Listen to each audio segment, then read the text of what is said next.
live on Super Heru Radio. I am your host, Aseer the Duke of Tears. And I'm more. And I'm more. And you, my co-host, Selena, the Empress of 10,000 Years, Radio-Aseer, the entire Super Heru family, and ancestors. And Rashawn. Yes, and Rashawn, and Rashard, and everyone. And Saga. Indeed. So we want to say peace. Peace. Say peace, and thank you again for tuning in. The song you just heard was I Want You For Myself by Team Cordova from the album DS14, the soundtrack mixtape album CD. You can get it live at www.darkscroll418.com, which again is the soundtrack to the comic book novel Dark of the same name, Dark Scroll 418, the world's most dangerous comic book novel.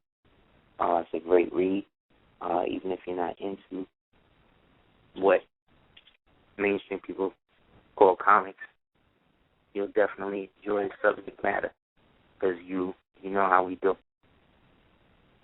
So, without any further ado, we want to say, get well wishes and blessings to the family of the Moffitt family, Sister Shamika Moffitt, who was brutally attacked by members of what people are saying is the Ku Klux Klan at some Mitt Romney rally somewhere in the hells of wilderness in North America.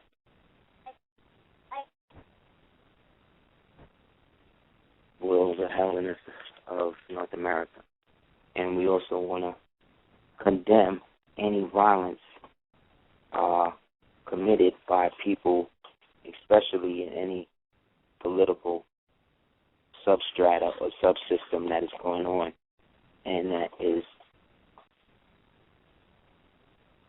is currently abound in the United States, trying to exacerbate this whole pseudo-racial tension crap that they trying to pose on people so that way they can get their little communication management units online. For those people, for those people that don't know, that's the new term for concentration camps that they erroneously think they're going to get people in. You know what I mean? Now, the thing is, remember the old adage from the movie Field of Dreams, if you build it, they will come, you know. So this is the premise in which the operating systems are trying to facilitate the movement into it as a problem-reaction-solution dialectic, which in itself is just a modern-day Hegelian dialectic, which itself is just modern-day technology. For those people that know the science of tricks and lies, as coined by the Honorable Elijah Muhammad. Peace be upon him. So we definitely want to do the knowledge to the fact that of all days for them to do that, they would do something like that today. On the first day of Scorpio, on the cusp of a Scorpio renewal period, interestingly enough. And the use of the fire has a significance in the mythology of members of those systems in the form of the story of Hephaestion, as well as, more importantly, the story of Persephone, who was taken by Hades and made to be a queen of hell who sat on a throne of fire. And being that it was at a quote-unquote, like I said, Mormon rally, because essentially, again, Mitt Romney, people are trying to downplay the fact that he is a Mormon, which is basically another form or a more older form of things like Scientology. You know what I'm saying? So essentially he's coming from that system, but again, we're dealing with a Masonic system in general. I mean, it's so implicit in everything now. Even I was going through internet, something looking for it, and then the more I wanted to look at something on the computer. So as I passed by the Nick.com thing, they had an ad for the presidency and what kids wanted to vote in. All this other crap. It's right there. So it creates a pocket system in which extreme acts of political violence creates the apparatus for them to couch other agendas. You understand? Go ahead. Go ahead.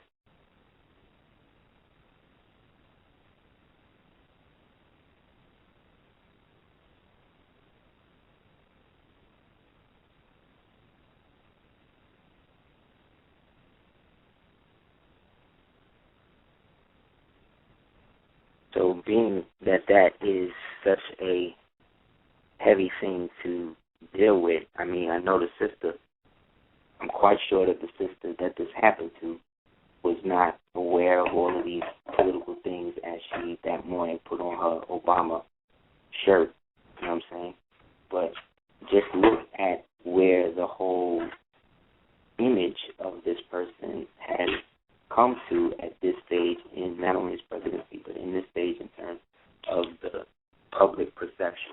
You know, the fact that images of this man, I've seen people sell images of this man for almost $100. You know what I'm saying? At one point. And now it's to the point that if you wear a T-shirt with him, they're going to start trying to light you on fire. That's a new ritual. And if so, why fire? You know? And if this was such a heinous act or whatever, where are the people who did this to her? And when are they going to get strung up or anything will happen to them? You know? Like, it's not cool, man. It's the situation that has deteriorated almost above and beyond reproach.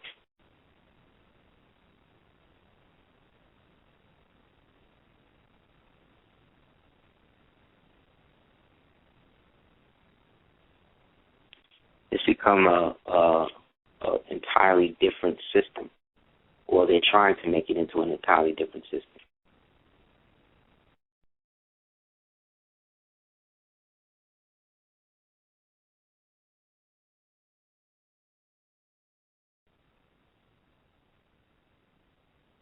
Hey everybody, what's up? You back? You know how they do. You know what it is. But regards to all what, you know what I mean, one monkey don't stop no show. I hope you can hear me now. Okay, yeah. So I just hope when stuff like that happens, I really want people to win. You know what I'm saying? When specifically the show cuts out, you know what I mean? And what I'll be saying right before then, just so that way those are specific areas for you to do reference to, so that way we can take advantage of, you know, the little tricks and lies, delay tactics that they use to foil on the information. But specifically speaking, as I was saying earlier, the whole, like I said, Mitt Romney, Mormon versus the African American thing is now playing out, where I've seen images of KKK members at the same time walking around talking about KKK supports Obama and shit like that. So this whole game of playing, you know, race as a specific means of control over people who really don't have anything more than the next man are specifically tactics, and again, dialectics perfected and used by the United States government based upon their allegiance to the foreign powers that usurped it around the Civil War of 1812, and the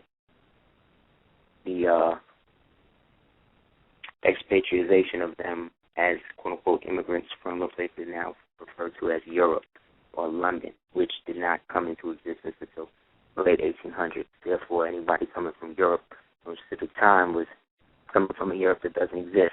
Another interesting thing, like I said, based upon this ritual happening on the first day as we get into Scorpio, is the fact that it also happened on the same day that Brother Russell Means wound up dying for whatever reason on the 40th anniversary of the takeover of Mount Rushmore. People don't know that Mount Rushmore is built on what they call the Black Hills. And the Black Hills were specifically special to the Kiowa, the Cheyenne, the members of the Sagamore community, some of the nations from the east. It was more like a midway point that nations from the northeast and, let's say, northwest could come even do vision quest, do visionary astral projection, things like that, medicine workings, all of that. So it was a very sacred place, and allegedly because it was built on top of a legendary ancient city of one of the quote-unquote pre-Mesoamerican empires that existed on this side of the world, is very special. This was alluded to as a capital of the Tamarkan Empire in the movie National Treasure, Book of Secrets or whatever, Part 2, where they went and found the Olmec City of Gold under the Black Hills, and they said that they built Mount Rushmore on top of that to conceal it, Well, that's right, but not right and exact. It's true, but it's not. It's accurate, but it's not very truthful. The real story is there was an esquire named Rushmore who was there in the area sometime around 1884 doing different, legal titles, swindling people out their land. You know what they do. And as he was coming down from checking out the mountain or whatever, they was looking at it, and it hadn't been called the Black Hills for some time. It was only called that by the original peoples. So as the white man was coming down now towards 1884, which is basically like the height of the Victorian era, let's say, they basically asked him, like, yo, what's the name of it? And he's like, well, it don't have a name. He said, well, why don't we just call it Mount Rushmore? So he's like, cool. So from that point on, being he was a Jewish Freemason, he went back down south and hooked up with a KKK member named Gaston or Guston or something or whatever. But this is the guy who did a lot of Confederate memorials and stuff for the white Freemasons down there. So in that, he depicted or commissioned him to do the whole thing that you see now. So around the late 1970s or mid-1970s or whatever, just like you had the Panthers, as the Panthers were waning out, you had AIM. AIM was the American Indian movement, which was a heavy movement of different members from different tribes. But they came together through a guy named Russell Means. Now, some people felt that he was playing both sides in the fact that he was an actor and he was using, a lot of his sort-of connections to get bread to fund what he was doing in the movement. But at the same time, these people were doing majorly radical things. Same way at the same time, there was another movement that was at the same time doing things like this, taking over government buildings, shooting government agents, things like that. A group called the Weatherman Underground that was run by a guy who's a tenured professor at one of these major Ivy League colleges and who used to babysit the so-called president's daughters. All of that being said, Russell Means and them was really putting in a lot of work, taking over national parks, took over Mount Rushmore, scaled it, really went in on it, raised the Iroquois, I forget what flag they raised over. They raised the national flag back over it. They was really putting in work, taking over aspects, Yellowstone, waging war against the Parks Department as well as the BIA. It was really heavy at one point. They was laying sieges to reservations. All of this was going on, massacring people, because, they don't talk about what they do to Indian people in the reservations. But because a lot of them Indian people, after that, a lot of the informants and stuff were the ones who wound up coming into the whole casino deal that you can see in the movie Casino Jack with Kevin Spacey. See how they started flipping all of that and how they started using all the money, again, as wards of the state, which is why one of the pretenses of them joining up with the U.S. government in that way and trying to phase back into being white people was the fact that they would be have to get rid of all of the dark Cherokees and dark natives that are in their individual tribes. They wanted to get rid of their money.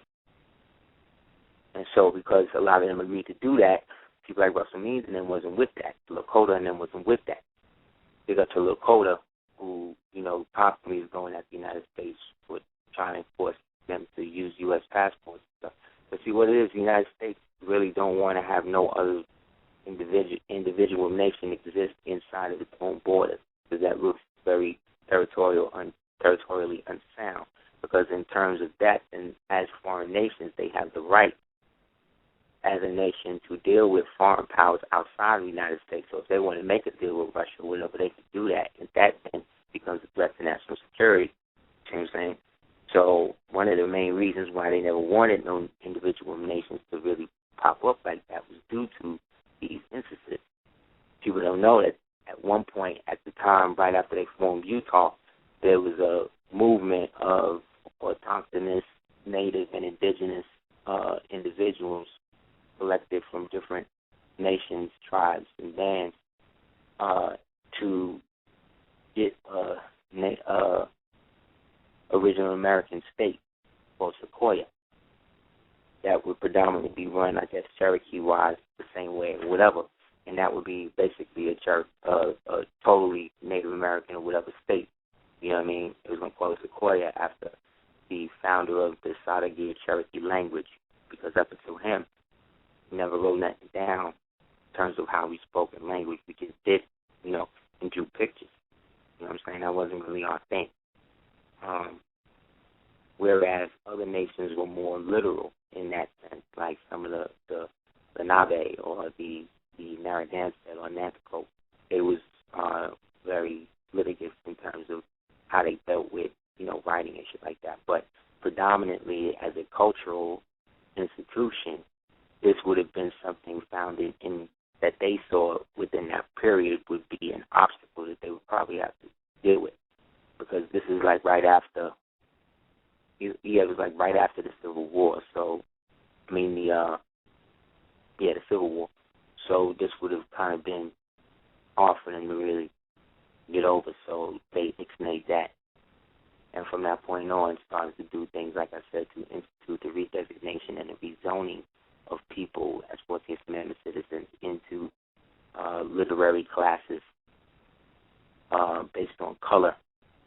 So we went from a caste to a race to a color thing. You know what I'm saying? And then in terms of modern thing, but to the people who are instituting this, it's always money. You know what I mean? Yet the ideas that they promote people to promote in the world then creates the debate factor like what's going on right now. You know what I mean? We have these two individuals who are working for the same party still trying to act like that they're not really going to go to Bohemian Grove or go to any of the ritual things that they have to do. It's not like they want it. It's not like some of these people want to do it. This is what you have to understand. If you join up with that type of system, you got to understand what you in for. Genghis Khan said, "I am death." He said, "I am God's wrath and vengeance upon you. If you had been a more righteous individual, he would not have set someone or something like me against you." And this is how the devil reasons his thing. Because remember, he's basing his bloodlust and his blood thing over the warlords and the tyrants of the Moorish Empire that dominated and ruled and tortured him or it. So in this system of false ritual and Scottish Rite, Alpha-Pipe, backward-ass masonry that is not as old as the so-called lodges that are here. The term lodge is indigenous to America. It's not indigenous to Europe. They named those places over there in Europe that they would do ritual stuff that were called temples, right? Or mosques, or abbeys, right? Or cathedrals. Lodges, that's something that didn't come into Europe until here and seeing how the Moors was doing their masonry, but the Moors masonry that we was doing here was based upon the earthen works, shit that was already existing, shit that was already of the earth. That's why the Celtic people know you, Ali, said that you like the Celts, because the Celts didn't necessarily quarry rock and move it from one place to the other. The Celts basically took the rock that was already there and hewed it out, and then shaped it and did what they wanted to do to it into the parallax of whatever it is they were trying to pull down. As a calendar, as a Quran, as a clock, because all of those mean the same thing.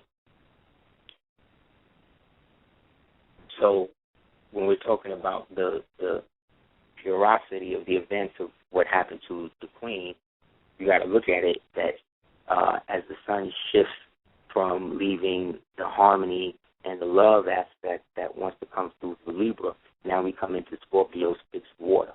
You know what I'm saying? So our main star within this deep emotional phase, you know what I'm saying, begins to culminate and comes to almost like a conjunction of Saturn and Mercury and the Moon in the North Node. Already moving from a transformative or configurative period, meaning going from a higher frequency now as we move closer to 0 point on December 21st. So as Scorpio represents death and rebirth, it also represents the eagle. So this is now a symbol, right? Scorpio is now a symbol, or has always been a symbol of America, using the bald eagle specifically as a reference in the fact that it has a white head and a black body. You know, it's very shady in terms of with other birds. And when it's ready to die, it dies at such a high peak. It waits to get to such a high peak that way no other birds or carry-on, you know, see where they decompose at. So they're really about, you know, hiding their own situation. But they have very redemptive energies as well. You have to remember, the original bird of America always being the phoenix, but on a native aspect was the wild turkey, which is why it's feasted on the Thanksgiving. Yet, after 1791, once the eagle is adopted, the eagle being a representation then of the falcon or Heru, it still has the scorpion or Scorpio connotation. So whenever Scorpio comes into the sphere of things, there can be elements of death and rebirth, life and regeneration. Also the fact that we're in the whole month of Jason.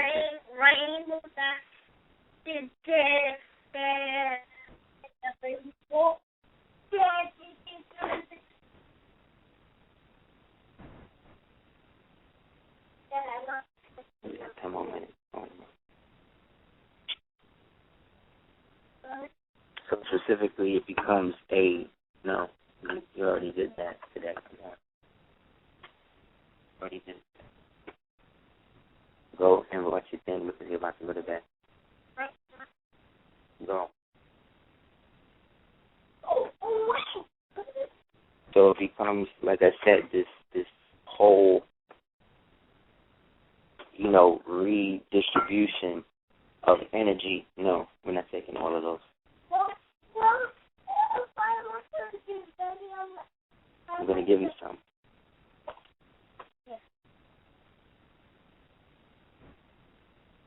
This is it, I'm on.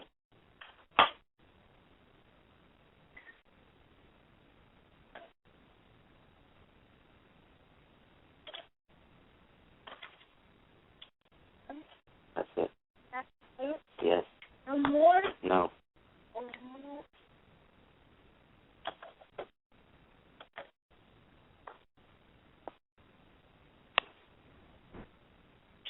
So, sorry guys. Getting back to what I was saying about this all playing into what happened to the sister today, specifically also this day, and what the means wind up at. I'm just looking at whenever things like this happen, you know, I always strive to light candles and give blessings to those, you know, what the pain and the grief of the situation, but then I always strive to divine a deeper meaning to it because I'm not a nihilist. So I don't think that things like this, especially with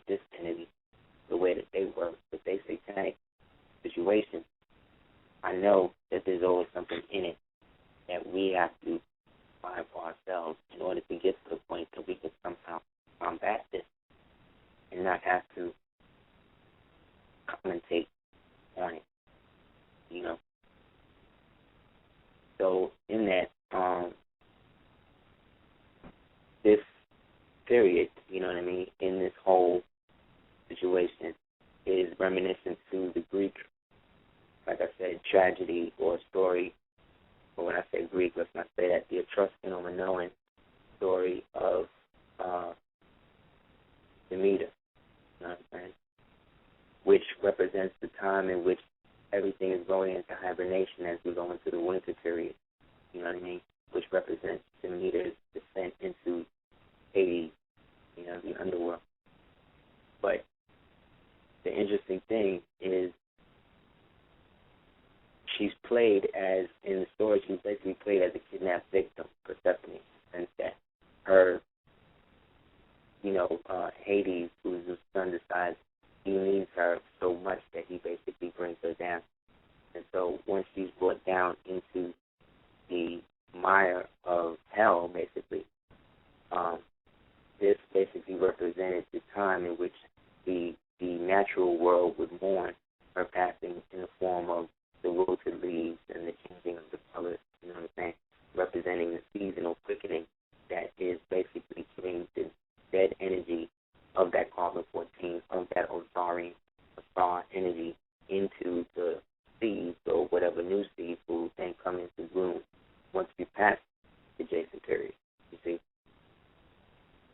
So the interesting thing is the winter's long, let's say, preparation for the growing basically is only apparent by those or those things that are passed on or sacrificed or submitted back to the earth prior to the renewal, which is why Scorpio is so important. And why Scorpio, in terms of the eighth sign, is so fixed with Saturn in some instances, yet it's ruled by Pluto and Mars. You know what I'm saying? It's very interesting.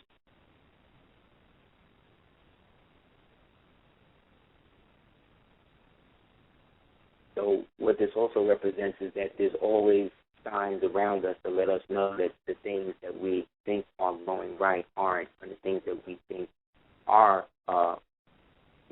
aren't going right really are. You know what I'm saying? So it's a point to understand the subtle changes. At what point does the last leaf fall in that you notice one day that all of the leaves are off the tree?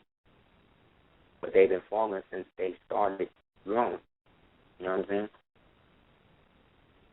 So when we look at that, then Hades represents, like I said, who burst forth from the underworld, basically, you know what I mean, basically sweeps Persephone off her feet, but didn't necessarily let her know that he was the Lord of the underworld. You know what I'm saying? Which then could represent the president on the shirt of the young woman who is now walking into a situation, again, hell, the rally of the fake Moor man, who also happens to be, you know what I mean, an agent of the same destruction that the guy on her shirt is really down with too, but she, under her own understanding, Persephone, right, the daughter of the goddess, is now duped into believing something else is going on, so she thinks she's protected. You dig?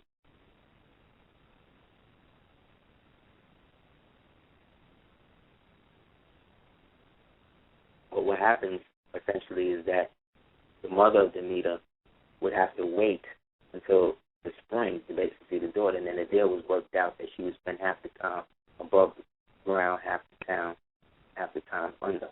You know what I'm saying? So this is someone, or representing the woman or the black woman now being forced in between two extremes. All extremes being against herself and her true essence.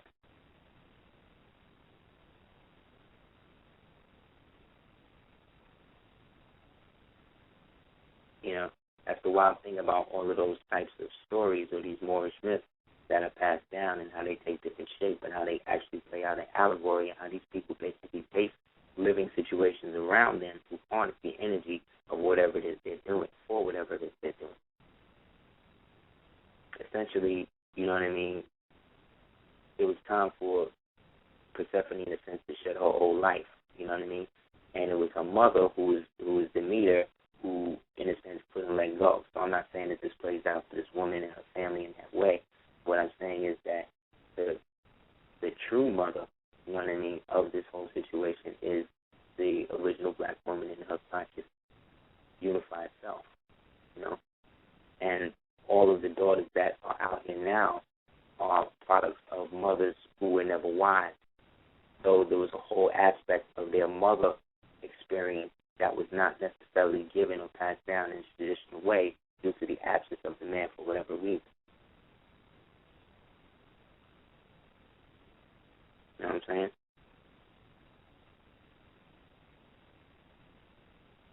She's also represented by the Brim Reaper or the fife that comes across with the harvest and start cutting all the corn down.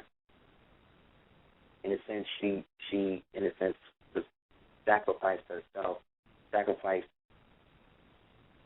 Stephanie, in a sense, realized the myth, or in essence, was basically about her realizing that she needs to sacrifice herself, you know what I mean, more so than doing so that way the mother can pass on the next, you know what I mean, but in the process of that, she is then made from a handmaid and, let's say, a princess into then the queen of darkness. So in that, she received the power now to become Kali based on the revenge.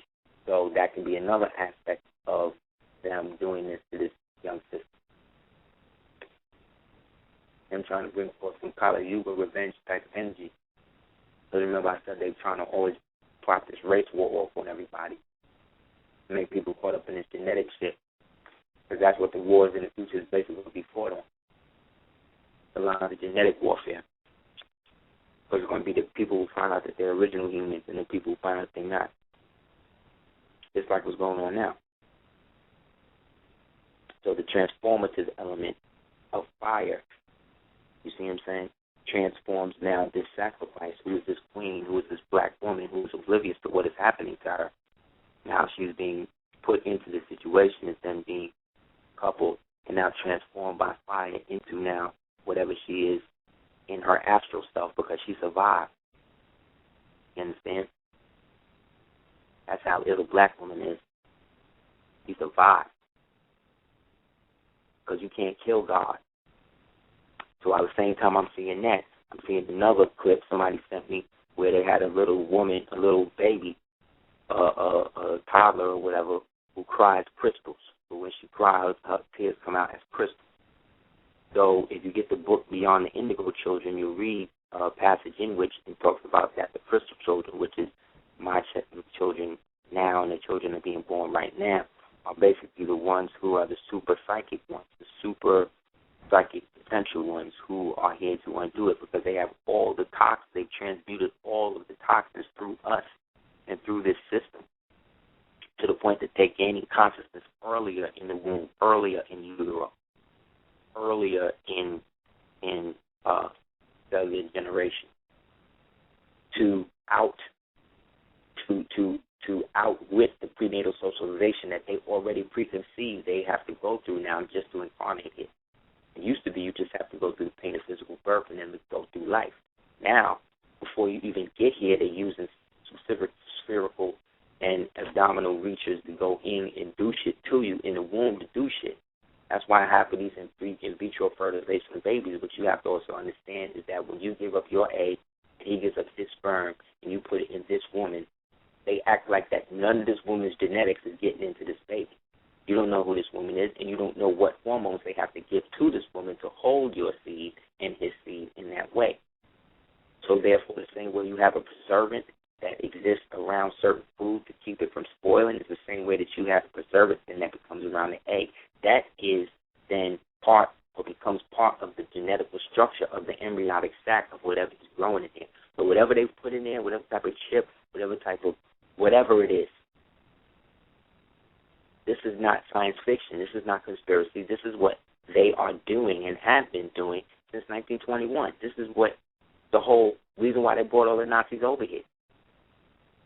So because we still under the assumption that when they talk about Rome, we think they talk about Italy and the Pope. We're not understanding that Rome itself, ancient Rome, was over here in Brazil, South America, which is why all the Nazis and all these niggas came over here, because this was part of the Aryan myth that not only they invented, that they incorporated based upon their real understanding, the true understanding of the Yakub thing. They just took the Yakub myth and flipped it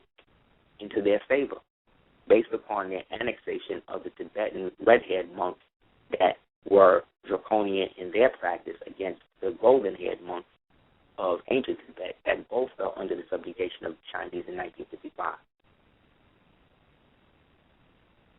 This was the point that the British realized that the Chinese, that there were high officials in the Chinese that were, again, Moors, left over from the British East India Company, left over from the Opium Wars, left over from what happened in Grenada when they went back over to the dominions in China and Japan and all of that.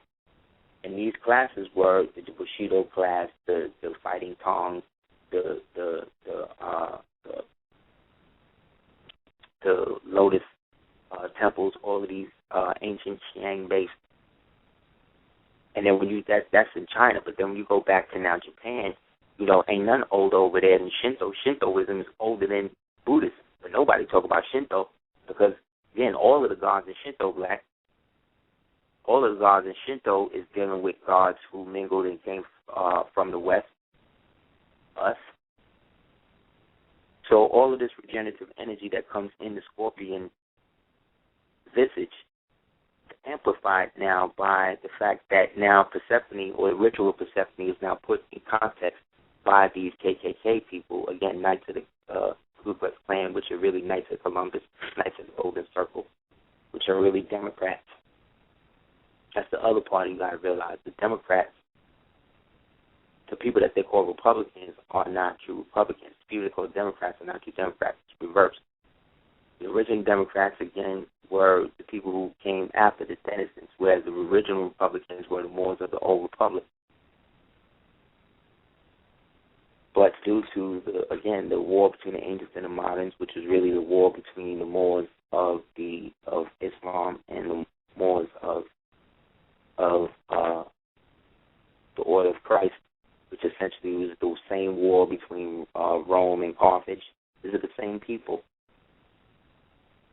If you look at the boundaries of the old, quote-unquote, Islamic empire and what they perceive as the old Moorish or Berber empire, it started with the Abbasid Caliphate, and you overlay that with the empire of what they used to call Carthage and all of that, and then you overlay that with the map of Phoenicia, right?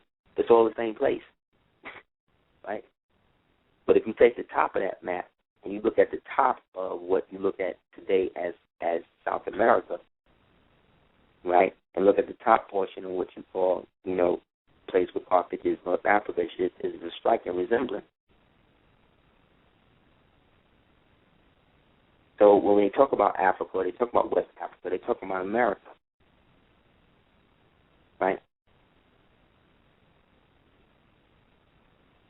So as there were, there were autochthonous, indigenous, and native kingdoms here. But the autochthonous ones, the old big buffalo people, us, our ancestors, the ancient ones, were the ones who had the ancient knowledge preserved through the ancient secret society that was set forth through the ancestors, through the family of nations that we refer to as the Kituwa Society. That was reinstituted by certain Cherokee people in the 1800s, but had an earlier antecedent going all the way back to what we perceive as Mu and Lemuria, just based upon the reference of Kituwa in most of the nations in North Central South America, not just up here in the Midwest, but down in South America and Peru. There's references of Kituwa.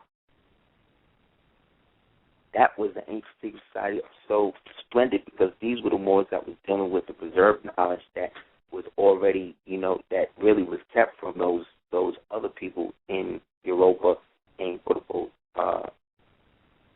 East Africa and so-called Asia, or what we'll all call Asia. Only the Moors who were from those different dominions and had that, Moors from Mali, Moors from Grenada, Moors from Ixti, which is China or whatever, who knew how to flip the waterways and came over here and did all of that. That's us. So you figure within, 150 years, they done convinced black people that they hate water, and that water, they don't do good on boats, and all that, I'm scared of nature and all of that. Because they've turned aspects of the culture into that based upon the denationalization. But like I said, the effigy that was burned in terms of the sister, she survived. So imagine the strength that this god or this goddess has to overcome this hiring ritual that now they're trying to even flip on women now. Because we're all targets, you understand? And then her name is Moffat, you know. And then you know the nursery rhyme of Little Miss Moffat, out on the puppet, even her curves in way, right? But just like that happened, there was a whole mass murdering of some white folk in it was in the East Coast somewhere. The Peterson family, this whole family get gunned down after they go and talk to some Russian people. But you can't be talking to no Russian people if you work for companies like Blackbird Tech. Blackbird Tech, for those people that don't know, is one of these companies that deal heavy with the whole police state thing, very hush-hush. You know, we're going to, you know, these are the guys who set the protocols and how they want to allegedly do all of this, how they institute it, what to set up and set off to be able to get people to, you know, comply or get foreign governments to give money to do it or whatever. So that coupled with CFR, whatever, these people are always loaned out in terms of defense contracts to DOD, U.S. intelligence, whatever. So you can't be going to, if you work for them people like that, you can't be going to, you know, Russia constantly trying to learn Russian. All of a sudden, they wipe this chick whole family out and her. You know what I'm saying? Just like now, they like we've been talking about for years now. We've been talking about how George Bush was the white man that they used to niggerize the white race. Well, the projected aspect of the white race is to turn a lot of them into like slug-like looking people. And the best evidence of that is through degeneration and obesity and trauma and things like that. They want to just turn people almost into like troglodytes. And so ever since him, there's been a more of a niggerization, meaning a more acceptance of black people in terms of white culture and white people in terms of black culture, which is a study of psychological transference, Scorpio energy within itself. However, people like Honey Boo Boo, you know what I mean, and like her mother, like that whole inbred white trash Appalachian, you know, Neanderthal chromosome obviously thing is going on. You got to remember, we grew up in the 70s, 60s, 70s, 80s, 90s. You seen like Dukes of Hazzard, you know what I mean, Little House on the Prairie, stuff like that, but you ain't never seen like, and these was poor white people, but you ain't never like seen like white trash, like white people who obviously are coming from a throwback and the like inbred thing that these modern day, you know, post-colonial Caucasian people, you know, look at just as bad as Negroes. So because they know that there's a whole aspect of the population in that they're convinced that, you know, they're real Americans, their, you know, ancestors came here and fought the Civil War, and that was what makes them American, and, you know, they came over here and worked hard and did shit or whatever. But all the hard work they did was there to disenfranchise the populous people that was already here. So regards to whatever, look at, as much as people talk about the Godfather and Scarface, look at what these men did. And in terms of the character, because they weren't real people, but they were based on real people. But look at what they did. They basically, you know, supported their community by fueling the vices of their community. You understand? And that became the American way between the Roaring '20s and what they call the Great Depression.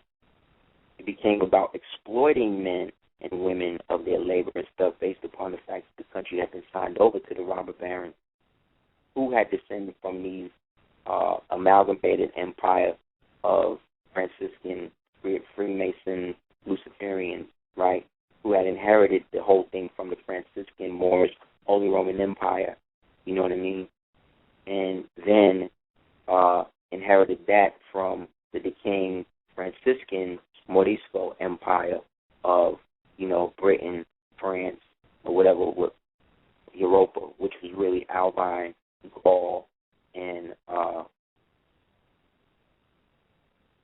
and what became Castile and Aragon, which were merged and became Spain.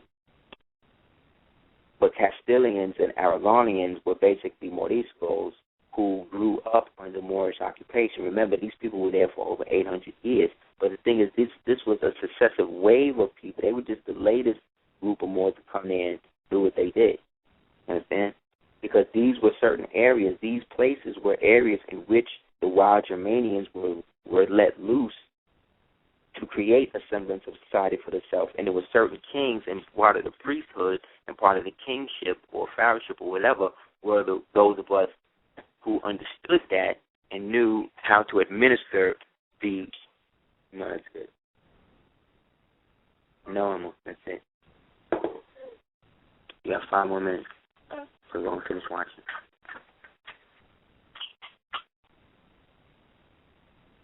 So it becomes, like I said, this whole, transcendent thing of them seeking to renew this energy of this pseudo-America that no longer exists, all while they want to act like they're preserving its liberties by creating this fallacy of voting. That's it, I'm more. Yeah. Go and watch it. You have 5 more minutes, you understand? Yeah.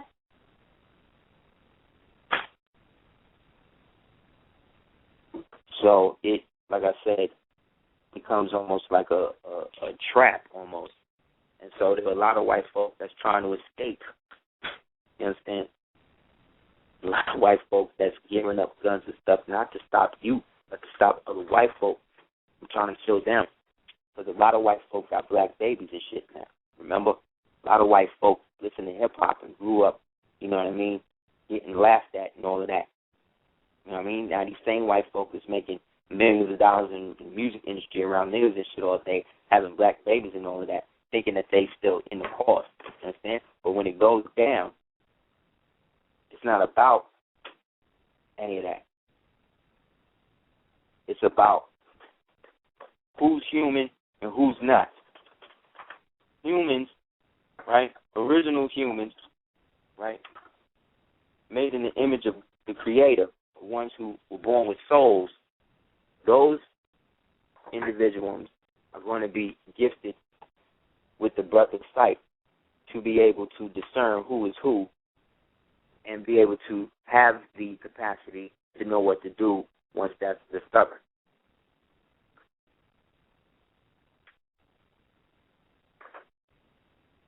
Post-humans are going to be those people who fall into the category of disarray and based upon their own inadequacies begin to allow the part of their insecurity to manifest the aspect of them that makes themselves believe that they are then not human. And then you have people who were not born with souls or stuff like that that will come into the realization that they have none. And that would drive a lot of them mad and even more sadistic. You know what I'm saying? So the time of Persephone, meaning the time to shed one's old life and embrace the darker aspects of one's nature, right, represents the aspect of rising from, because see, in a lot of the traditional Greek philosophy classes stuff, when they talk about the story, they basically depict her like a victim. You know what I mean? Like she just was kind of like caught up. And that's how they like to portray modern woman, in a sense. They like to depict her strong and stuff like that, but in that they always make her caught up somehow based on what some man or the love or unrequited love she hasn't received from some man or whatever is the reason for her to exact such revenge or power, like in Kill Bill and shit like that. There's always a man as the reason, which in some cases is reminiscent or true in terms of the archetype and the need of gender imbalance. Yet, when it's always put in a extrapolated context of ultra-violence, juxtaposed with sex and death, it's a heavy scorpion influence that really can betray one's own conscience to oneself. Like, think about it. How many times have you laughed at movies where people have gotten killed?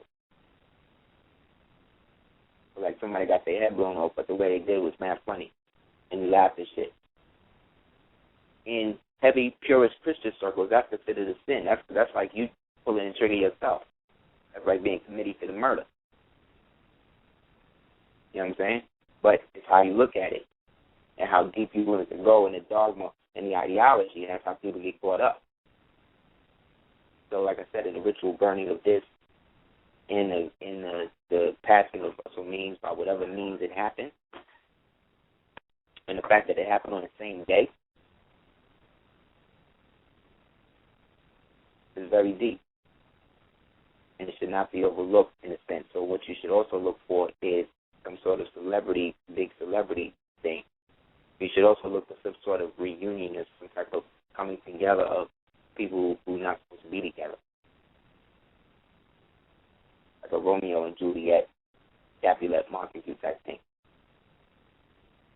Also, the dissolution of marriages that have been together for a long time. All of this plays into the astrological and astronomical aspect of our experiences as we're moving close to the 0 point.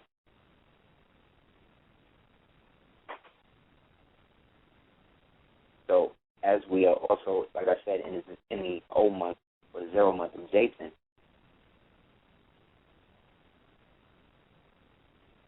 this is where they want to use the energy of Beltane, because remember, that's coming up too. It's going to be a heavy ritual sacrifice night for children. So keep your children close. But remember that the original All Hallows Eve and all of that was an old Moorish Kitual Black Hawk Society or Fourth Face Society custom. That was here before European settlers and all of them came here.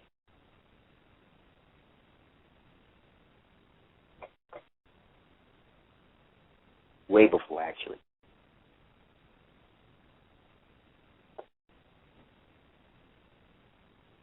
Also, just to clear something up, a couple of shows ago I was talking about a lot of these patriot people and how the sovereignty thing has gotten to the point where people's getting jammed up because they're starting to realize that it's not, you know what I'm saying, it's not what it is. And a lot of it is patriot material. And one of the people I talked to said was Wayne Chandler. But the Wayne Chandler I'm talking about is not the Asiatic Wayne Chandler, not the black man. I'm talking about the white guy who happens to be a medical doctor who wrote some stuff and talked about how melanin was like originally from white people, some crazy shit. And that's what I was talking about. So just to clear that up, I've never heard anything negative about the brother Wayne Chandler in terms of his information or anything like that. So I just wanted to clear that up. Or maybe I should have been more clear of that when I said that in the show. So just want to put that up to let everybody know. Big up to Wayne Chandler, the black one. You know what I'm saying? Yeah, so with that, also this couple that was massacred, they were also trying to start this organization called Prisoners Without Proof, which is a organization or a moratorium against the NDAA bill that was signed into law by your man, and basically made it so that way he could create a kill list and kill as many people as he wants. So far, he's got a couple of them. You know what I mean? The public ones are not really the ones you need to be paying attention to. It's the ones that they're not reporting, the ones that he's offering in the United States that you got to do the knowledge through. You know what I'm saying? Of which, you know what I mean, I wouldn't be surprised if Brother Steve or somebody like that was on that list, because the way it went down with him was very not cool. And because, again, we giving each other honors and stuff, but I wasn't there, but I don't know if anybody honored the brother and created an award or something like that in his name, or even proposed the fact of starting some sort of independent organization to get to the bottom of what happened with that. But that doesn't seem to be the predominant function of a lot of people in the community. I've tried, But again, I can only do but so much. And in that, you know what I mean? Sometimes when people don't want to support things like that, it kind of makes more sense as to some of the moves that they make later. You know what I'm saying? So I'm definitely going to do the balance for that.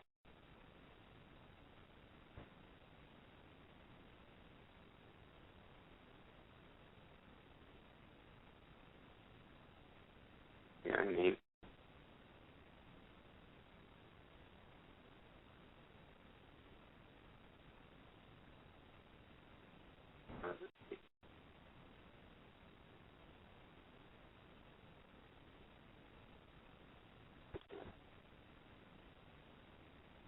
So yeah, so when you get into, what happened in terms of how it is we wound up in a situation, you got to discern the fact of, where your ancestors are, where, you specifically came into the genetic aspect, because every generation is born to work out this stuff from the last one.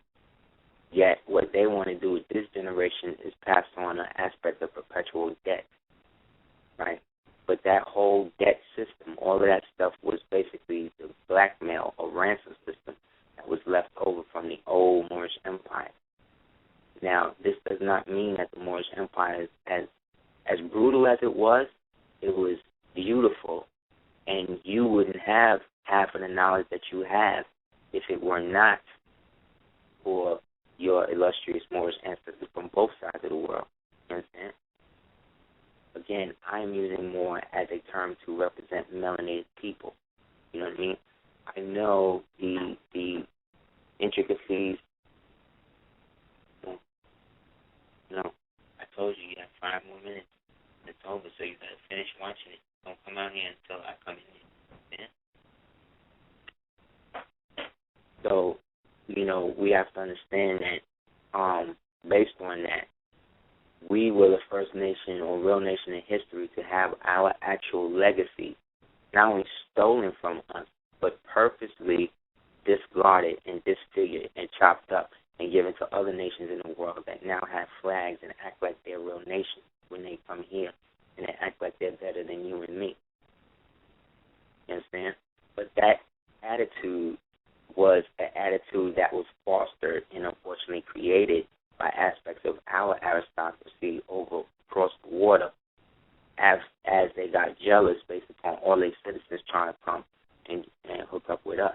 You know what I'm saying? So those ancient wonders of the world, you know what I mean? Most of that stuff, again, was over here. You got to understand, imagine you living in your house, but then as you living in your house, you don't know where nothing in your house is. So you got to go to somebody else who don't live in your house, that was never from your house, and have them tell you where and everything is in the house. That means that even though it's your house, it's not your house. You understand? Because you need somebody else who don't live there, who's not from there, but who knows the layout of it, because maybe you gave them the prints of it and maybe bounced and then forgot where they was. So when you come in, you don't know where nothing's at. So it's their job to help put you back on. But instead of putting you back on, they basically start charging you rent. You know what I'm saying? That's what happened. And so to create or to stop that, we had to create something called federal government to shelter us from that instant. You understand? But that federal government, again, was coming into existence at a time when the war between the two factions in the world, you know what I mean, and the subdivisions under them, meaning all the Moorish dominions and nations under them, that some were Franciscan and some were traditionally, Self-Lord Master, they were not with working it out. So they were going to use any natural resource or any resource to their advantage to do so. So, on the Christian side, because the white folk have already been worshiping these black people through the Coptic situation all the way back from the time of St. Maurice. Militates organizes the first Nicene Council, of which Constantine gets the credit. But again, Constantine was just the white boy, just like Washington was the white boy, who was a product of this whole experiment of creating this state for these types of people to have dominion in.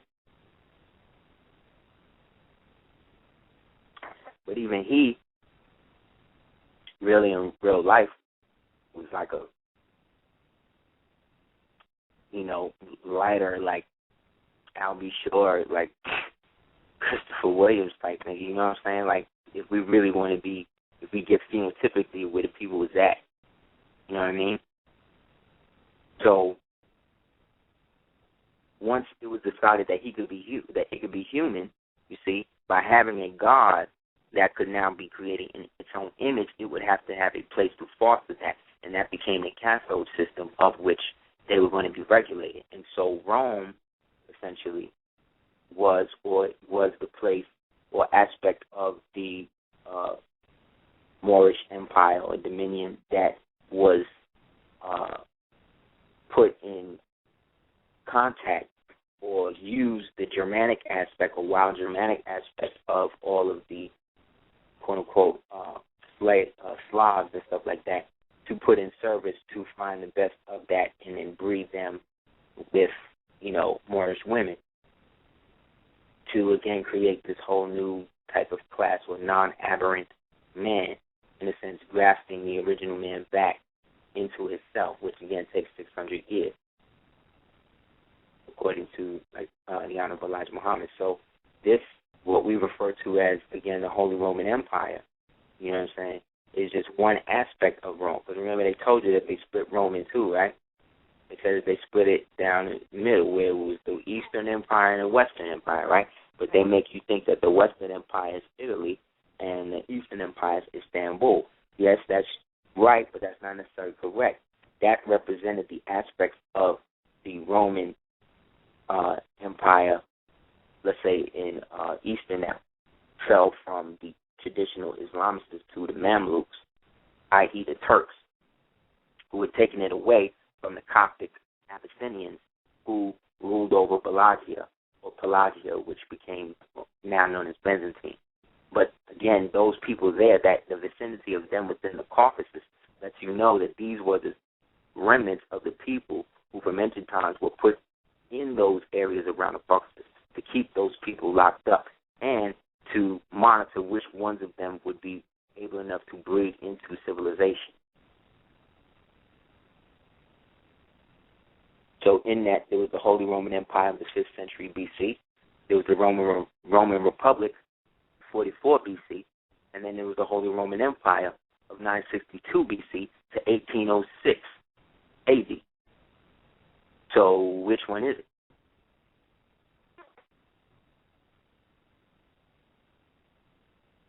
This is what I mean about history. But because they make all of these movies and they have all of these European actors playing all of these Moors in these movies in costume and stuff, you think again that these European people were the people during that time.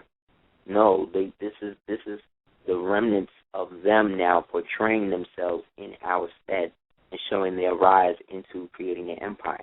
Their entire empire is on celluloid. You understand? It's all in movie. It's not anything necessarily real, but it's something that had become real and allowed to foster in the mind state the idea of the American people to then disassociate themselves from who they really are here and how it is they really got here. So as much as these people who talk about, oh, I've been here for 5 generations, 6 generations, or whatever, but what about those of us that's been here for over 10 generations, 20 generations, 50 generations, 200 generations, 300 generations? That's all the black people in America. That's most of the black people in America.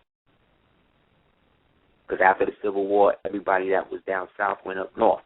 And then after civil rights, everybody over in the south then did another push. But back then, you couldn't get up to the north through, after the Civil War to like 1965. You couldn't really get through Jim Crow on the road. Yeah. You couldn't get through Jim Crow to the north on the road. You had to jump a ship. This was where the Merchant Marines came in. But the Merchant Marines were the Moors who descended from those original Moors who fell at the Battle of Lake Erie, who, after we returned from the the Spanish-American War had everything flipped on them. But the Spanish-American War really is the Moorish-American War, because this was the war of the old kingdoms of South America and the adjoining islands now becoming part of this newfound so-called world order democracy. The era of the Republic died in the late 80s. In the mid, or let's say early to late 80s is when the Republic died, and the democracy really first. But if you really take it back, the Republic died in 1791. You know what I'm saying? So when we talk about the Holy Roman Empire, we're talking about three different empires, all of which had their traditional sense, but eventually became something different. So the time we got to the Roman state, understand that it now exists in Italy, right? That's still not a state. That's why Rome, Vatican is in Rome, but Rome itself is in Italy. So it's a state within a state. That's basically what the Prophet Noble Drew Ali was basically setting up. See, the thing about Noble Drew Ali is that he was accepted like by everybody. Like Randolph, he was basically the adept because he was taught by the great grandmasters. Understand? But because he was, when he met them, he was already learned. They just basically added on and acknowledged his greatness, and that was something that used to exist back then, where we could acknowledge those of us who was in the community, and even people in the negative aspect of the community, they were still doing things to support the one that was really doing it. You know what I'm saying? However, that deteriorated after the COINTELPRO situation when it all got done. So in that, it couldn't just be, with Drew Ali. There had to be a forerunner, just like it couldn't be Jesus. There had to be a forerunner to that. So Marcus Garvey came and basically was dealing with the Negroes where they was at. But because he was a mechanic, if anybody ever seen the movie Mechanic, the mechanics are a old lodge from the Caribbean. And but if you ever see a mechanic or what a mechanic is in real life, not only is a person who fixes cars, but it's also a person who hooks things up to make it look a certain way so that way people could pay attention and think that it's something when it's really there to count something else. So in that, he had the idea and the understanding of how to do that, as he was also taught by these same grandmasters, Noble Drew Ali was taught by.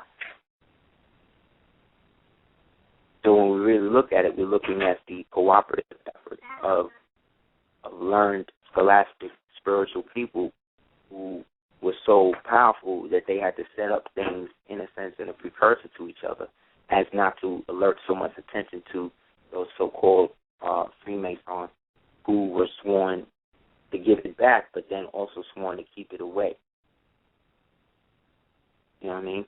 By their satanic brethren from across the water, who basically inherited the aspect. That's why, again, why would white people from Europe want to give a black man from America the first charter for a lodge when there was all these white people on colony?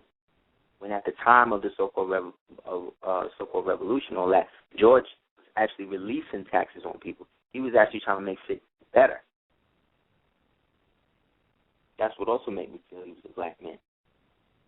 And that this George over here was his mulatto son or some other shit. But in the process of that, it's construed to us now in history that he was a tyrant, he was this, he was that. You know what I'm saying?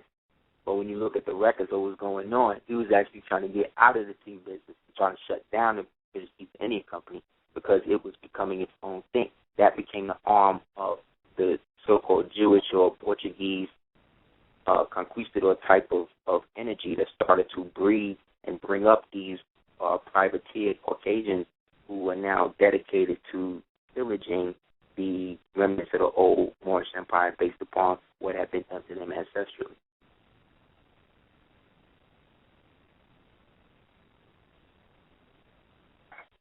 So everything that's happening now is a representation of that. So when you see the Nation of Islam or Farrakhan specifically, sending people to the Church of Scientology to get audited. You're not even seeing infiltration anymore. What you're seeing is assimilation. You understand? But there's more than that thing, too. You know what I'm saying? Who feel just like you and me.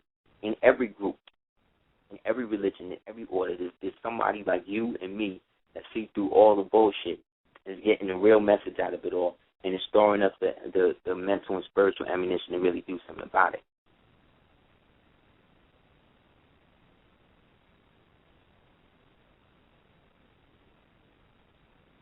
Yet it's not going to be a traditionally physical thing the way that the beast want to do it. Because if you look at a lot of the predictions and you look at the story of wormwood in the Bible or whatever, you're looking at the passing of a spiritual body around the time that we're talking about.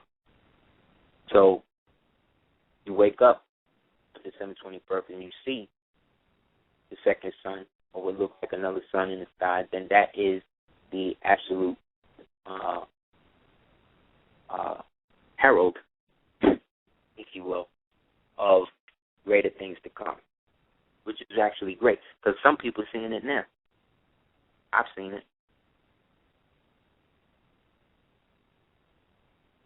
You know, so a lot of more scholars and a lot of African scholars or whatever, they talk about all these other people, but they don't talk about certain people, you know what I mean?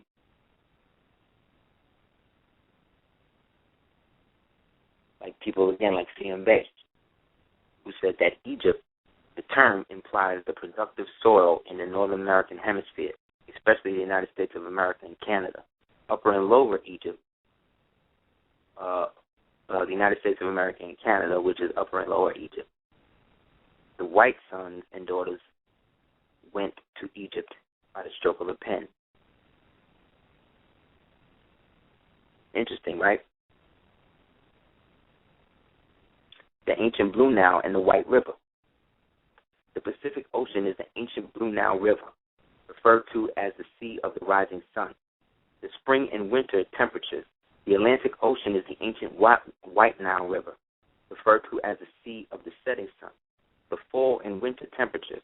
The Gulf of Mexico is the fountain of air and the water current supply for the circulation, meaning circulation of the country and the water in general.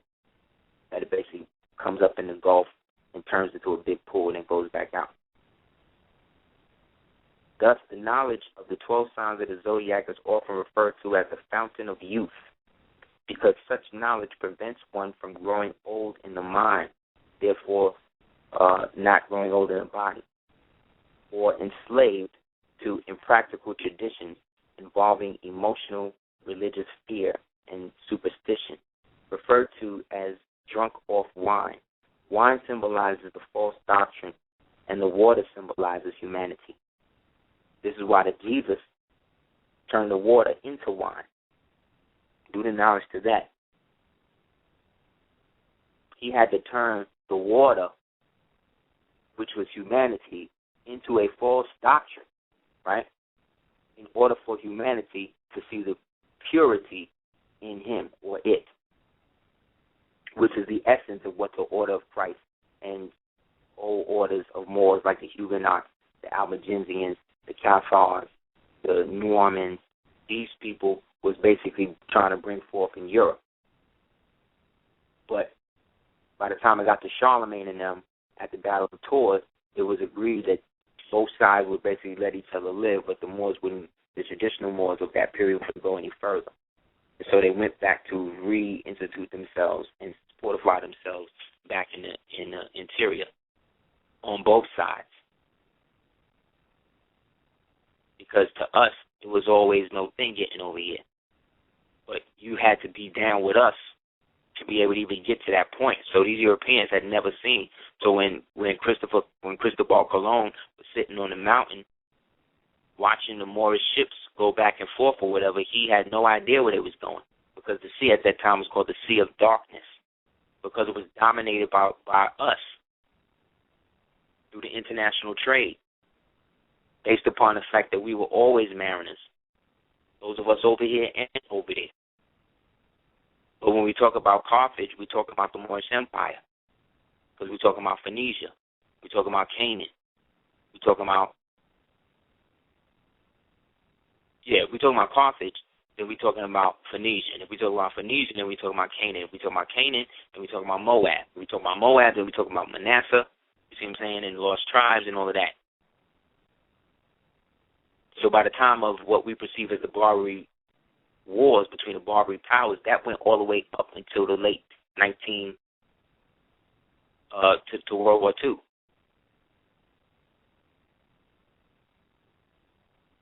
know what I'm saying? Like we used to put in major work.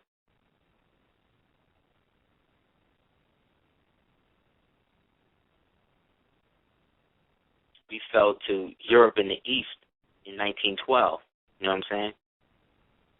And specifically to those specific nations, Gaul, which is France, Albania, which is now UK, and Spain, which is Castile and Aragon,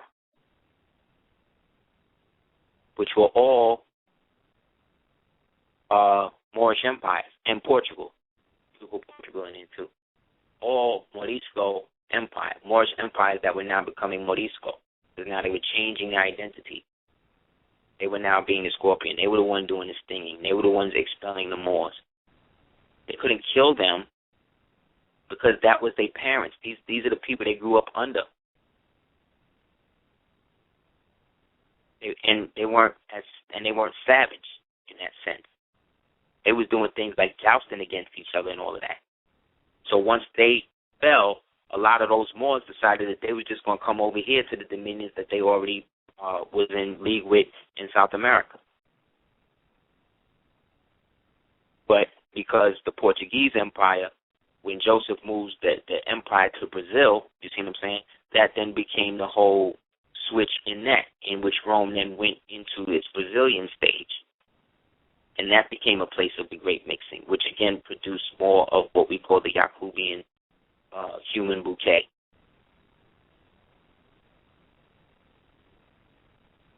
You know what I'm saying?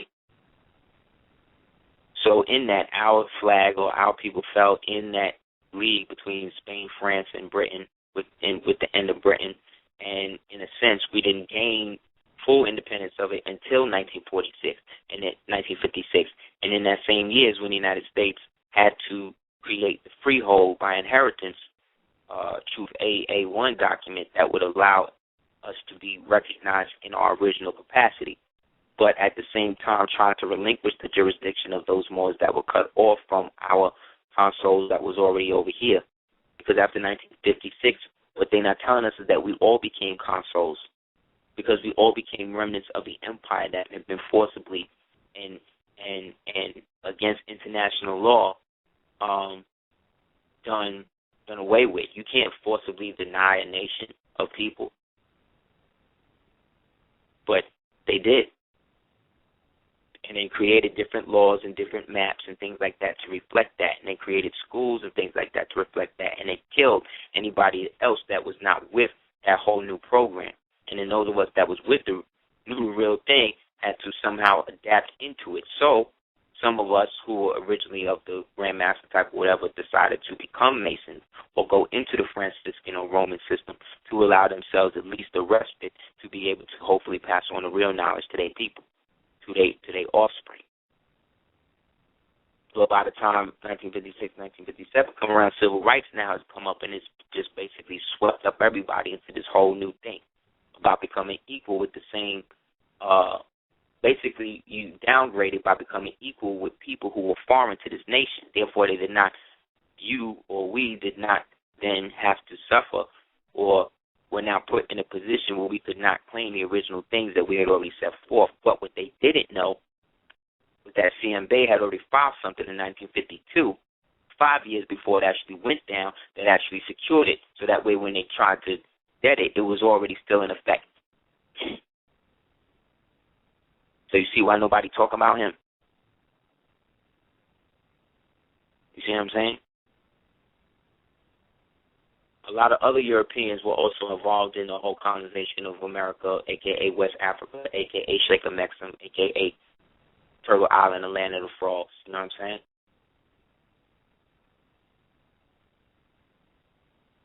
But by 1925, again, Moorally came out and resurrected it, set certain things in motion that we was then supposed to take and make happen.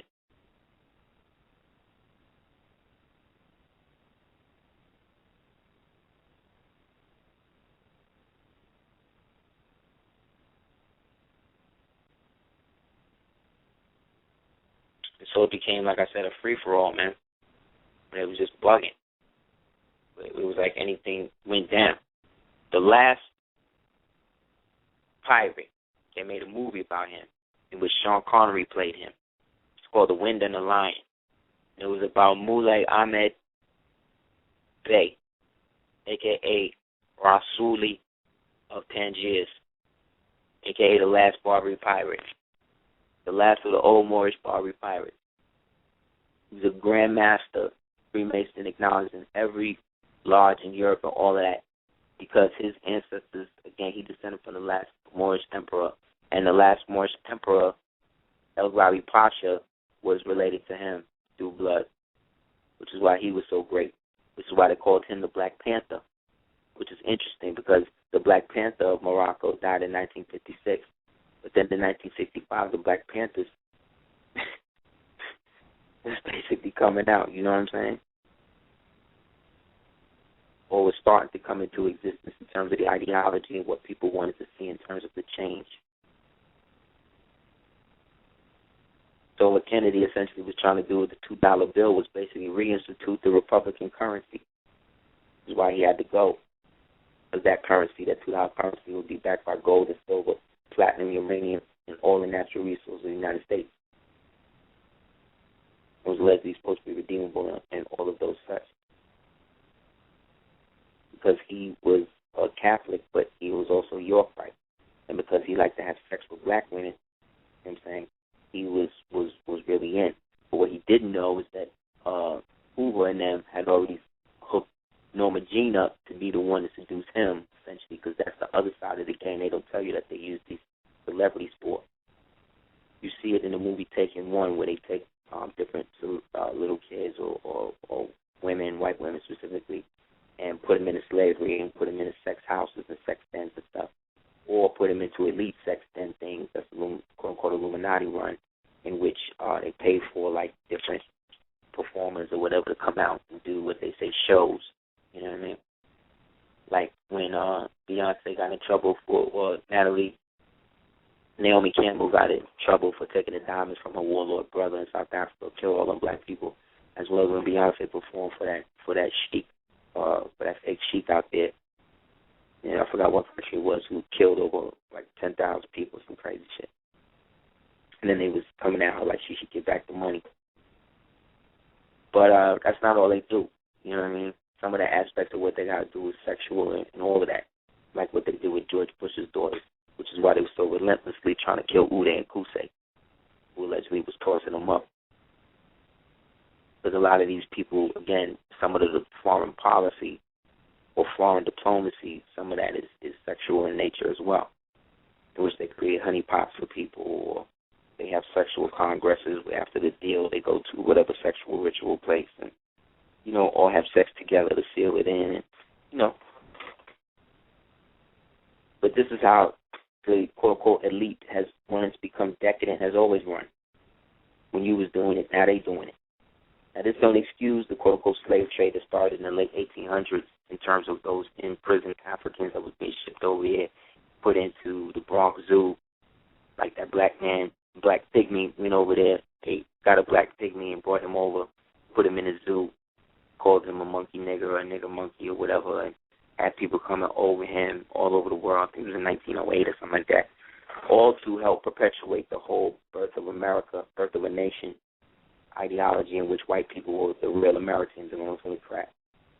And they really ridiculed and made fun of this guy and put him in a cage and basically treated him like an animal, like a monkey and stuff, until he finally got a hold of somebody's revolver and shot himself in the head, They did the same thing to Venus Hottentot. You know what I'm saying? All this in the Victorian system in which they were taking these black men and black women, dissecting them, having sex with them, turning them out, figuring out how they was going to ritualize them, create a lot of the sexual rituals. Like the Marquis de Sade spent half of his time in an insane asylum, you know. But this guy was also a playwright. He also was a chief medical officer and all of that. He was the guy that they used to help study the Haitian voodoo after the Gaulies or the original Gauls. Moors got their ass kicked. Napoleon and them, of course, got his ass kicked by Toussaint and them, which led to the marriage between Louis and Anna Maria, which eventually created Louisiana before that, but specifically created the union between the Washita and the French, which then systematically, by that union, in European terms, denationalized the Washita and made them subjects of the French under Napoleon, who then sold his interest in the barracks to Napoleon the Corsican, who then cashed out to Thomas Jefferson to get out of the Republic, establishing the Republic in the quote-unquote New World, which then left all of the Washita and all the original people denationalized, see? Which means that those Washitas that was overseas or wherever they was at was then automatically denationalized. Same thing they did in July 3rd at the Council of Madrid. Convention of Madrid did the same thing. They only did that to us. They didn't do that to the Chinese. They still speak their language. Everybody speaks their language but us. You don't find that odd? Even the Africans. Because again, you're talking about people who sold us into it. So ask yourself this. These are the niggas that let you sold us. So how is it they come over here mad at us? How you mad at me? Or how you looking down on me when you allegedly is the one that sold me here? What sense do that make? It don't. Therefore, any African or any foreigner or anybody treat you like that, you already know, is a white person. You see what I'm saying? You understand? Because they automatically look at you as a denationalized people, as a stateless person, which means you don't have nobody to protect you. That's really what it means. That's really all it means. You don't have nobody to really protect you from running up on you and setting you on fire if they want. And because they made it ritual, these sick, sadistic white boys made it ritual after being so jealous of us, after what we taught them, they came in and started scalping us and doing all this other shit, but then painting themselves black. See what I'm saying? Which was, again, the ritual. But there was Moors and people and renegade, quote-unquote, Indians that hated us and helped them do it. That's why I respected Russell Means, because at least as a Lakota, he was like, nah, I'm not having it. Anything that the white man's trying to do, I'm not with it. And I'm acting. You know what I'm saying? And I'm getting money. And I'm half white. But I don't fuck with the white man like that. Like, I respect that. This nigga went to jail. These niggas was putting in work, man. AIM was putting in work, yo.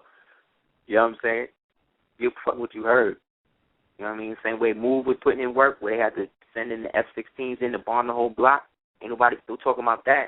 That was an attack on the American capital, because Philadelphia was our capital. So that was an attack on us. Ain't no white people ever went to jail behind that.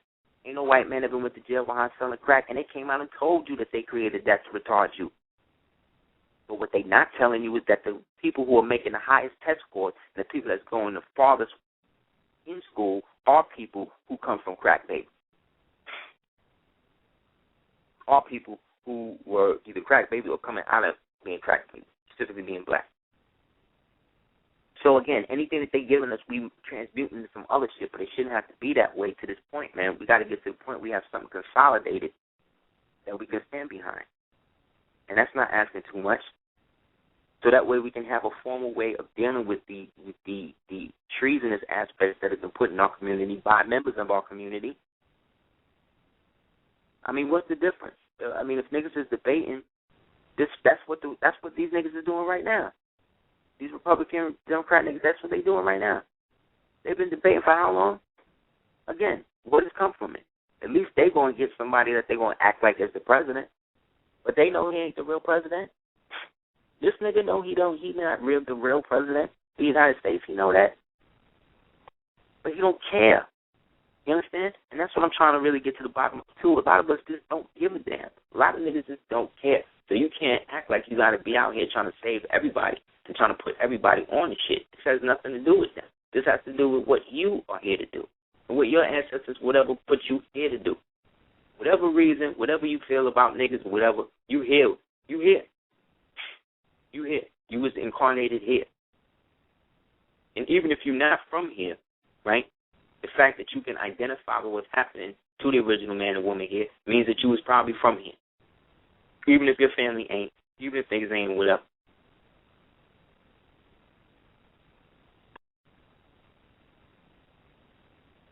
They basically, again, put it out there in the convention in Madrid on July 3rd, 1880. After that, that was it. Wherever you was at as a Moor, you was again denationalized. Same thing happened in Carthage when it fell to the Roman aspect of it in Brazil as well as in what we now today call North Africa. The place that we call Carthage eventually became the Barbary States. Again, all in the same place because they all the same people. Songhai was there too. But when the Moors got pushed out, where'd they go? They went in Songhai and pushed them Moors out of Songhai. So all them Moors in Songhai got them pushed out and pushed themselves further into the interior. Started destabilizing the Fulani and all the other empires of Benin, Ghana, and everybody else. You have Moors that was backing other Moors that was Sunni, and then they was putting Mamelukes, meaning Circassians, meaning Turkish, Caucasian, Philistine, what you would call Arab people in the lead position of the cavalry, and they have all black soldiers or Moorish soldiers behind them. So this gave Moors a bad name, the same way they did in the Boston Tea Party and everything else. You understand? Foreign naturalization heretofore is acquired by subjects of Morocco according to the rules established by the laws of each country shall be continued to be in as regards all effects without restriction, meaning that wherever you was at, you no longer had the protection of your own government. You fell under the jurisdiction of whatever government you're in. That's why a lot of Moors became Masons too, because that was a way for them to practice they habit. You see what I'm saying? But then when you did that, you became then under the subordinate position of the Scottish Rite, because then the Scottish Rite, that's Pike. But again, Pike was a brigadier general under John Drew. So what does that say? And Pike and Thornton Jackson was the one that created the whole fake degree shit, working together. White Freemason and a black 33rd Prince Hall Mason who had accepted the foreign title charter from the G7 Lodge in England, which was the charter for Lodge, African Lodge 459, which is the lodge of the Prince Hall, which is the charter they was looking for when they was throwing the tea off the boat above ground. Whereas in the bowel of the ship, this is when they trying to find a real degree. And that was their ritual, that was their Masonic initiation, hazing, to be accepted into whatever Sons of Liberty or Daughters of the American Revolution or whatever Masonic organization that was allowed to be set up on the colony or plantation, of which the Supreme Grand Master of that would be one of the Moors or one of the natives or Thompsons that live outside of the colony, who would then come in and preside or look over all of the stuff they had already worked out. So in the Masonic pictures, he's seen standing in the back. So in reality, in modern times, they call this nigga the butler. But what butler you know is wearing a damn, what slave? What slave you know is wearing a damn ruby jeweled turban with ostrich feathers and gold chains and all that on? Like, what are they really talking about, man? How these niggas just playing into it like it's all good. What I'm starting to realize is that the white boy came into Civil War late. There's a book you could get called The Confederate Cherokees. Read that. This slavery thing was crazy over here with us after a while, because that's how people started paying their debts. They started paying their debts with white people, the slaves. You understand? As indentured servants or whatever.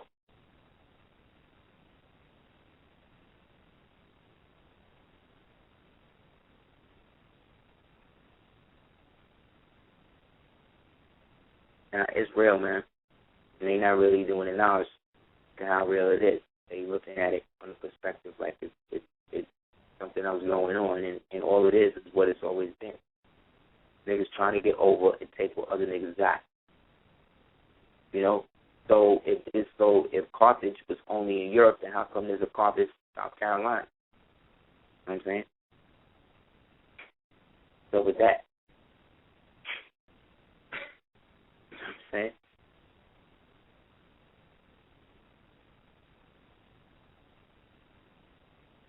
Again, get an exotic map of the United States. Check it out for yourself. You'll see everything that's out there named in here. What do they call mixed chicks that you see in rap videos? They call them exotics, right?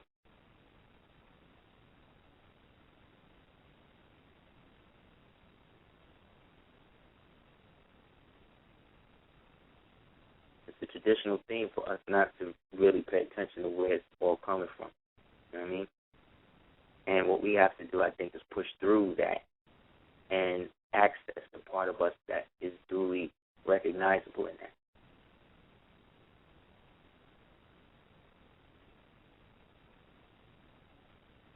Like this, in 1855, Chief John Ross discovered the emergence of a secret society organized in Delaware and the Saline District, dedicated to the promotion of slavery and the removal of abolitionist interests from the Cherokee Nation. Forming the core of this sinister plot were members of the so-called Blue Lodges, meaning Prince Halls, that had been organized by the Grand Lodge of Arkansas, which was again under the G7, right? Of Arkansas, was being used effectively in the promotion of pro-Southern efforts in Kansas and Oklahoma from Kansas. Many of the pro-slavery factions in the Cherokee Nation had ties to the Arkansas John Ross Freemason himself, believed that the elements were spreading the pro-Southern message among the Blue Lodges within the Cherokee Nation. Some members of the Blue Lodges later formed the Golden Knights of the Golden Circle, an organization that functioned somewhere in the blurred regions between Freemasonry and Ku Klux Klanism. The Constitution of the Knights of the Golden Circle, as chartered on August 28, 1960, states, no person shall become a member of the Knights of the Golden Circle in the Cherokee Nation who is not pro-slavery. So again, you're talking about something between us that we realized that we were so deep in after a while that it became irrelevant, and we started warring with each other. And these white boys that started coming in, these white detachments that you see at Gettysburg and all of that, these were the ones that was being shipped from New York, from the harbor, like you see in gangs in New York, to come down and fight the Civil War. They didn't know what was really going on, who was doing what. They only knew that they had to kill as many black people or as many Indians or whatever as they could see. And so because they could distinguish themselves, it became that. But behind the scenes, you got Moors above ground, all the way in the Holy Roman Empire now, that's now realizing that they're being forced out by these amalgamated empire Caucasians who are now using their birthright against them. And the fact that they were complicit in the destruction of the old decaying Moorish Empire. But when we say the old decaying Moorish Empire, just when we say Europe, we're talking about North Central South America. We're talking about all of the world. And it's true. All of these nations started from somewhere. And when you go to the root of the people who started all of them, they copper-colored, kinky-haired people with thick lips and big nose. That means that they're people that was probably already here or already over there, or vice versa. The point is, those of us that's born with souls as humans, H-E-U-M-A-N-S, mans, understand the color vibration scheme here. And when you get to that level of understanding, you could talk about this without hating nobody. And that's what they don't want. Look at it like this. Tobacco done killed over 50 million people in the whole world. There's not one death that I've seen recorded of somebody dying. So what does that say? It means they're doing something to the tobacco. They done flipped it in a way to do that. But the way that they do it is by infiltrating these organizations and these orders through the one design that is the most ancient, and that is the masonry that was passed down.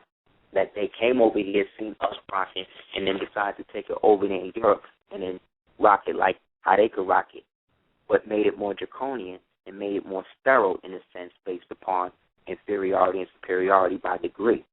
Because over there they fight to be one king. Over here we all kings. So essentially, like I said, as this has been a discussion on how the empire decayed and why rituals like what happened with the sister get done, this is to illustrate the universal effect or fact that this is the time in which we are getting to a point where these things are all going to be justified. Because this devil's punishment for this is that his skin color and his people themselves will be gone within the next 50 years. They're not going to be here like that. And this is his punishment and retribution for trying to punish us and retribute us based upon what we did to him or it. But due to his lack of a hypothalamus and his access to the soul realm, he has now created a way to externalize that and make you think that he has more access to it than you. But everything he's doing, what it's doing, is based on you. He got his own people fooled. He got his own people thinking that they still superior over everybody else in the world. So they'll go to Africa and buy a black baby, but they won't talk to no black people that's bagging their groceries at the store. Because these white folk get used to you serving them because they don't remember the history. They don't remember because it was been forced to be shielded for them, because how could they create a new world in their image if something was left behind and how great we were? So that's why now when you talk about you being the first Americans and all this other type of shit, they look at you like you're crazy.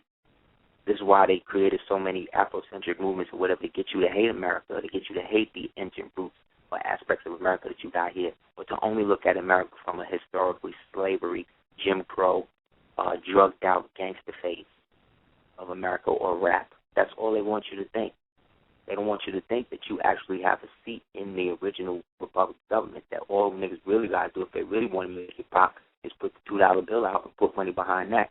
But see, that would reinstitute the Nasara thing, and that means everybody that's in office right now go to jail. You understand? A lot of things change when you really when you really striving to reinstitute something real, especially when you're dealing with foreign policy and politics, because you're really dealing with public policy and politics. And public policy is really dealing with the bankers, who are the real problem. That everybody in the world knows that it's them, but because everybody wants money, you see, they'll forgive it. They'll act like it's all good. Because money has become the god of everybody, because the revolution has been sucked out of it. So anytime anybody says something a little political, it's like we were political. We were politics in this country up until civil rights. After that, everybody used their politics and used your back to get up there, and all of these shucking and jiving niggas and came and followed right behind them to do it. They'd rather be gay. It's easier to fight for gay rights than black rights. See what I'm saying? It's easier to do that because you got white people backing. See what I'm saying? But what about those quote-unquote people who are homosexual or lesbian who happen to know who the devil is, happen to not identify with everything, and it's just as militant or whatever in their mind as you, but they just may be going through their physical thing where they into that. On the front line, you're not going to give a damn who this person having sex with, whose penis is in this person's mouth. You ain't going to give a damn about that. You're going to give a damn about whether this nigga or this is going to pick up this gun and fight with you. But before it even get to that level, somebody got to get put in a position to be the spiritual backing for those people that's going to be on the ground. So who you think that is? Who you think is the only people equipped to really do that? That's the people that have avoided all the controversy. That's the people that you have seen in the consistent light. That's the people in your life, in your given situation, that are plus to your life, not a minus. So now is the time in this Scorpio renewal period to start to be that eagle and be discerning and decide who you're going to swoop down, bring up with you to the highest peak, and who you're going to leave behind. And be comfortable with that understanding. And don't beat yourself up and make yourself think that you got to be involved or be some sort of martyr for a movement or people that don't exist. Half of the Afrocentric shit they doing right now, half the shit you see these Native American people doing in these situations ain't even real. That ain't even what we used to do. That's what it was interpreted we did. That's what it was suggested gesture that we did based upon Buffalo Bill sitting there watching us do the dances and shit and saying, oh, well, that shit is a bit too intimidating for white people. So take that part of the dance down and put this part in. That's what him and Annie Oakley and these niggas was doing, was sitting bull and all of that, who had been broken to the point that he had to do that. But they put a kill order in. They said that we're going to slaughter your entire nation if you don't join this show. And you don't let us parade you and lampoon you the same way that our ancestors did in Rome when they would bring in the conquered people and bring them before everybody so they could be ridiculed and spit on and laughed at and all that shit. But again, they got you thinking that because the white man is the devil in this way that he is now, that he was this same way that he is now back then. No, he wasn't. No, he wasn't. This nigga learned. He learned from your ancestors and mine how to put foot to ass. How to do it consistently and perpetually. And nigga paid attention because it was happening to him. But now it's to the point where he could have done right and it's now chosen to do the opposite. So he got some new passing in there to make you think that things are different because this nigga look like you. When he ain't from here. But then again, he might be if you know that his pops is what's his name? Mr. Davis. But if you read between the lines in his book, he basically say that. He basically say that this nigga shaped me more than my biological father, because this nigga wasn't a biological father. I think the nigga is Jay-Z's father, too. On some other shit, because the nigga looked just like him. He looked just like them. So it wouldn't surprise me. And I know that there were all these underground black revolutionary movements and orgies and shit that these niggas was involved in and all of that, trying to get power because they was involved with aspects of Western Masonry that had nothing to do with real organic indigenous masonry that was, again, founded by ancient ancestors, both here as well as Kemet.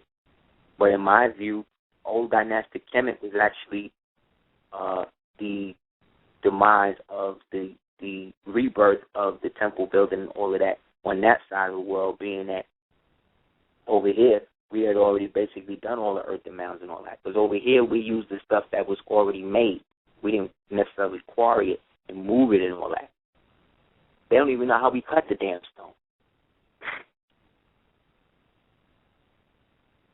Had the diorite out there in Pimapunku, and the only thing that could cut that is diamond, which means they had to have diamond tips on that. But they didn't use no mortar. And again, this is our ancestors. This is Peru. This is here. So again, until these same African people who so Africa, so instilling in me and forcing this down my throat that I got to be African. Okay, great. Then who are the African people? Are you calling the people over here that? And if so, when you say Africa, to me, that could mean over there or over here.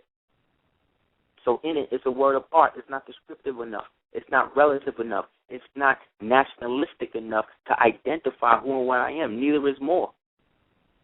Moorish American is not a nationality, state of being. Our nationality is something totally different. But again, most of us don't even know what that is.